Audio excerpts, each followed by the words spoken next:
అందరికీ నమస్తే.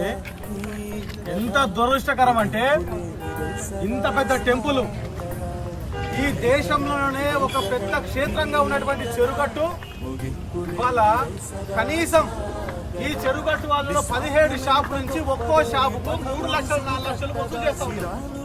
మరి ఆ షాపులు అన్ని లక్షలు తీసుకున్నాం, మీరు కనీసం మరి ఆ సేఫ్టీ మెజర్మెంట్స్ పెట్టారని పోయి మీకు ఇవాళ ఒక్కొక్క నిరుపేదలు ఇవాళ వాళ్ళు కాయ కష్టం చేసి అప్పు తెచ్చి 3 రూపాయలు 4 రూపాయలు అప్పు తెచ్చి మీ దేవస్థానానికి ఈ గ్రామ పంచాయతీకి పైసలు కట్టి ఆ షాపు పెట్టుకుంటే ఇవాళ 10-20 లక్షల రూపాయలు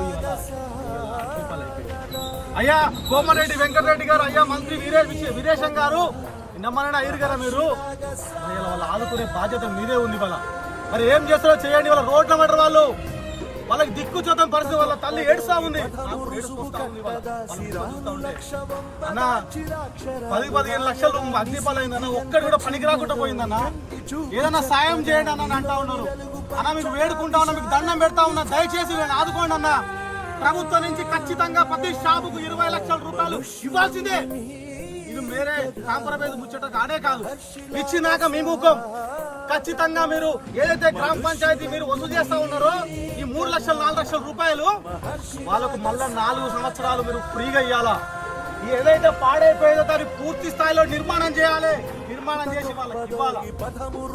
పూర్తి స్థాయిలో మీరు న్యాయం చేయాలన్న అన్నా. మీకు వేడుకుంటా ఉన్నా, రాజకీయాలు వద్దన్నా, వీళ్ళందరికీ న్యాయం చేయాలన్నా. దయచేసి ఇవాళ పిల్లలు వాళ్ళు ఒక్కొక్కరు వాళ్ళ కన్నీళ్ళు చూడండి, ఒకసారి ఆలోచన చేయండి అన్న.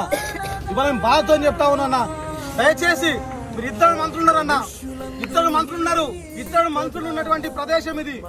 ఈ చెరువుగట్టులో దివ్య క్షేత్రం మల్లన్న సాక్షిగా, ఆ మల్లికార్జున స్వామి సాక్షిగా మిమ్మల్ని వేడుకుంటా ఉన్నా. దయచేసి వాళ్ళకు న్యాయం చేయాల్సి ఉన్నా. న్యాయం చేయకపోతే ఎంతవరకైనా పోరాడతాం, ఇక్కడనే కూర్చుంటాం.